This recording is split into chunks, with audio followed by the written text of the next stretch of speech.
Nửa đêm, trong một nhà tù của cảnh sát Đức ở nước Pháp bị chiếm đóng, một người phụ nữ Pháp thân hình nhỏ bé đang đứng trước cửa sổ song sắt. Không ai nghĩ rằng chính cô là người điều hành mạng lưới tình báo lớn nhất của Pháp chống lại Hitler. Đêm đó để sống, cô phải làm điều gần như không tưởng là cởi hết quần áo, bôi xà phòng lên người và cố gắng chui qua những thanh song sắt lạnh buốt. Tên cô là Marie Madeleine Fouquet, mật danh là Nhím. Bạn đang xem Lật Mở Hồ Sơ Mật Studio. Và hôm nay chúng ta sẽ mở lại hồ sơ tuyệt mật về nữ điệp viên đã chỉ huy hơn 3.000 điệp viên cung cấp tình báo sống còn cho quân đội Anh và quân đội Mỹ và 2 lần thoát khỏi tay cảnh sát mật của Đức một cách kỳ diệu.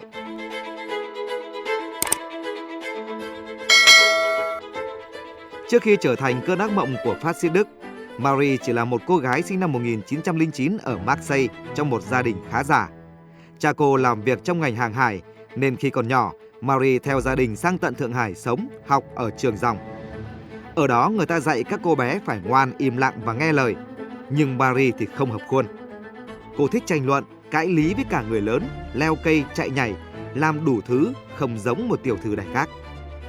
Nhìn vào hồ sơ thì tôi có cảm giác nếu đặt cô vào khuôn thì khuôn sẽ vỡ, chứ cô thì không. Marie kết hôn sớm khi mới 20 tuổi, có 2 con. Nhưng cuộc hôn nhân đó không hạnh phúc, nhanh chóng rạn nứt.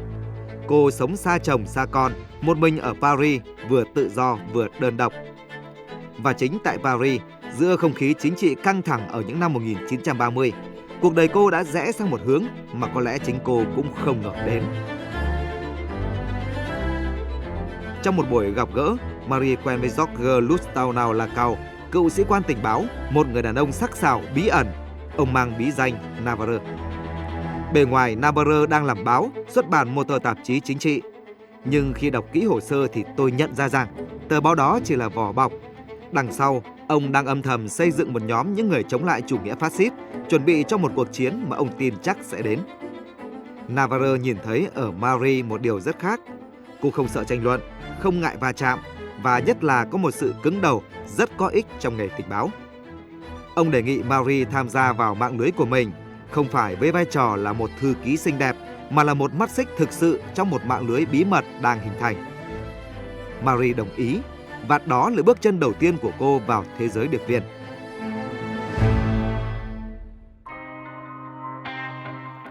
Năm 1940, quân Đức tràn vào, nước Pháp thất thủ.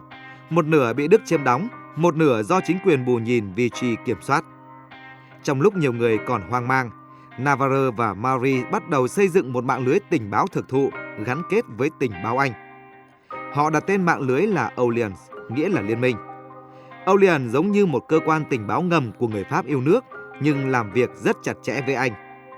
Trong mạng lưới đó có đủ mọi thành phần: quân nhân, kỹ sư, bác sĩ, chủ tiệm, nông dân, tu sĩ và cả phụ nữ thanh niên, thậm chí có cả một diễn viên nhí nổi tiếng.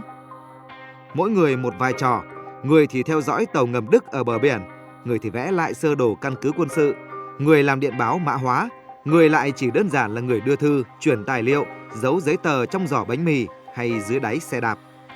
Tất cả hợp lại thành một cỗ máy duy nhất, thu thập bí mật quân sự của Đức và chuyển sang Anh.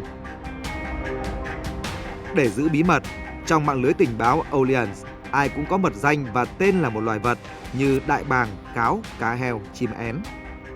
Nhìn danh sách đó, người Đức mỉa mai gọi mạng lưới này là con tàu Noe. Còn Marie, cô được đặt mật danh là Harrison, tức là nhím, nhỏ bé nhưng sắc nhọn, khó chạm vào. Và rồi bước ngoặt lớn nhất đến.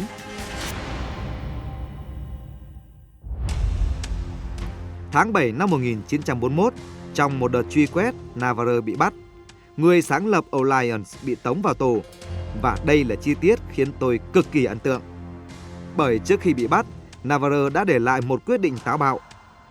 Người kế nhiệm lãnh đạo toàn bộ mạng lưới Alliance sẽ là Marie, khi đó mới hơn 30 tuổi.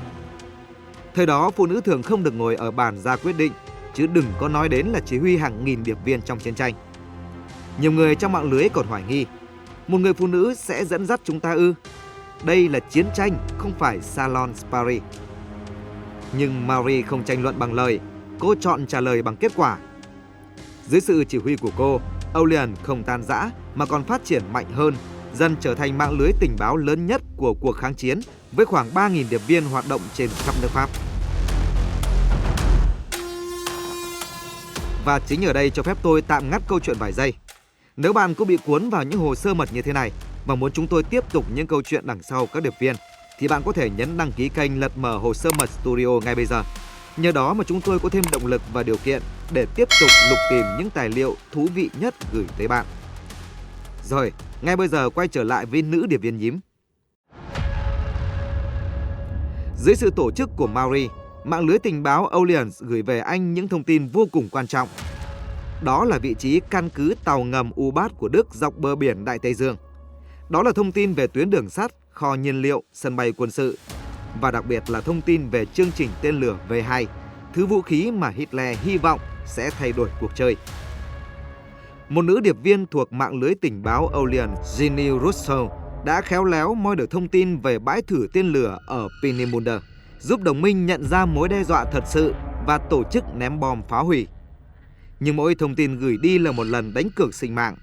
Đức không chỉ truy lùng bằng mật thám mà còn sử dụng xe dò sóng hiện đại. Chỉ cần bắt được vị trí phát sóng, cả trạm liên lạc có thể bị bao vây trong vài phút. Theo hồ sơ, hơn 400 điệp viên Orleans đã bị bắt, tra tấn, xử bắn hoặc là chết trong trại tập trung. Marie biết rất rõ, mỗi bức điện cô đọc được, phía sau nó có thể là sinh mạng của một đồng đội. Và rồi, chính cô cũng rơi vào tay kẻ thù. Ngày 10 tháng 11 năm 1942, tại Villa Lipinders ở Marseille, cảnh sát Pháp phối hợp với sĩ quan Đức ập vào. Đó là nơi bộ phận đầu não của Orleans ở miền Nam đang họp. Marie bị bắt cùng nhiều cộng sự. Trong các bản tường trình, người ta kể lại, cô bình tĩnh đến mức khó tin. Khi bị thẩm vấn, cô tự nhận mình chỉ là người lo giấy tờ hành chính, cố tách mình khỏi vai trò lãnh đạo.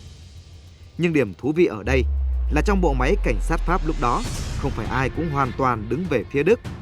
Có những người âm thầm giúp kháng chiến. Nhờ sự hỗ trợ kín đáo của một số cảnh sát Pháp, cộng với bối cảnh hỗn loạn khi Đức chiếm nốt miền Nam, Marie thoát được khỏi tình thế tưởng như không lối thoát. Sau đó, anh bí mật đưa cô bằng máy bay sang London. Ở đó, cô làm việc trực tiếp với tình báo Anh, gọi tắt là M16, tiếp tục điều hành Orleans từ xa. Người ta khuyên cô nên ở lại Anh để an toàn. Nhưng Marie, như từ đầu tới giờ, không chấp nhận đứng ngoài cuộc chiến mà những điệp viên của cô đang phải trả giá bằng máu. Đến năm 1944, khi chiến tranh bước vào giai đoạn quyết liệt, Marie được phép quay lại Pháp. Cô biết lần trở về này nguy hiểm gấp nhiều lần, nhưng cũng là lúc Orleans cần cô nhất. Không lâu sau, điều cô lo sợ đã đến. Marie bị bắt lần thứ hai. Bây giờ tôi muốn bạn quay lại cảnh mở đầu mà tôi kể lúc nãy. Đêm ở nhà tù Gestapo, Marie đứng ở trước ô cửa nhỏ với những song sắt tưởng như không thể vượt qua. Nếu bị nhận diện là nhím, thì người đứng đầu mạng lưới tình báo Orleans, cô sẽ bị xử lý không thương tiếc. Cô chỉ có một lựa chọn, trốn thoát ngay hoặc không bao giờ nữa. Theo những gì được ghi lại, Marie đã làm một việc gần như điên rồ. Cô cởi hết quần áo để cơ thể nhỏ lại tối đa, tìm được ít xà phòng, bôi lên toàn thân, rồi từ từ ép người qua khoảng hở giữa hai thanh sắt, vốn chỉ vừa cho một cái đầu lách qua. Da thịt cọ vào sắt lạnh, rách toạc. Chỉ cần kẹt lại ở giữa, cô sẽ bị phát hiện và bắn tại chỗ. Nhưng với một ý chí phi thường, Marie lọt qua được, trườn ra mái nhà thấp bên ngoài rồi biến mất vào màn đêm. Đó là một trong những cuộc đào thoát trần trụi và táo bạo nhất mà hồ sơ kháng chiến của Pháp từng ghi nhận. Trong những tháng cuối của chiến tranh, mạng lưới tình báo Orleans tiếp tục gửi về Anh thông tin chi tiết về hệ thống phòng thủ bờ biển của Đức, đặc biệt là vùng Normandy. Họ cung cấp bản đồ dài hàng mét mô tả bãi biển, vị trí súng lô cốt chứa ngại vật, tuyến đường tiếp viện, điểm yếu trong phòng tuyến. Những dữ liệu đó trở thành một phần quan trọng trong kế hoạch đổ bộ để đẩy cuộc tấn công mở màn cho việc giải phóng Tây Âu khỏi tay phát xít. Trên những bãi biển đầy khói lửa ấy, ít ai biết rằng đằng sau những đường tiến quân là cả một mạng lưới điệp viên trong bóng tối, và ở trung tâm của mạng lưới ấy là một người phụ nữ mang mật danh là Nhím. Khi chiến tranh kết thúc, nước Pháp được giải phóng, nhưng với Marie, một cuộc chiến khác bắt đầu. Hơn 400 thành viên của Orleans không bao giờ trở về nữa. Nhiều cái tên trong số họ suýt nữa bị hòa tan vào sự lãng quên. Marie dành nhiều năm sau đó để tìm kiếm những người sống sót, giúp đỡ gia đình những ai đã hy sinh, đấu tranh để nhà nước Pháp chính thức công nhận Orleans như một đơn vị chiến đấu, biên soạn danh sách và viết sách tưởng niệm mạng lưới của mình. Thật trớ trêu, dù đã lãnh đạo mạng lưới tình báo lớn nhất của kháng chiến Pháp, nhưng bà không nằm trong danh sách anh hùng giải phóng mà tướng de Gaulle vinh danh. Trong hơn 1.000 người được trao danh hiệu, chỉ có vài phụ nữ và Marie không có tên. Nhưng thời gian rồi cũng trả lại cho bà sự công nhận xứng đáng hơn với nhiều huân chương cao quý của Pháp và Anh. Ngày 20 tháng 7 năm 1989, Marie qua đời hưởng thọ 79 tuổi. Bà được tổ chức lễ tang trọng thể tại khu phức hợp Les Invalides ở Paris, trở thành người phụ nữ đầu tiên nhận vinh dự này, nơi vốn gần như chỉ dành cho những nhân vật quân sự kiệt xuất. Khi gấp lại hồ sơ của Marie Maliner Fouquet, điều khiến tôi ám ảnh không chỉ là những phi vụ tình báo, mà là cái cách một người phụ nữ nhỏ bé thách thức cả định kiến lẫn bộ máy đàn áp tàn nhẫn nhất thời đó.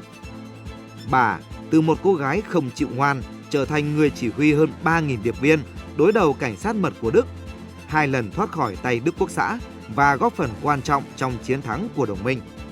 Nhưng trên hết, bà không bao giờ quên tên những người đã ngã xuống trong mạng lưới của mình.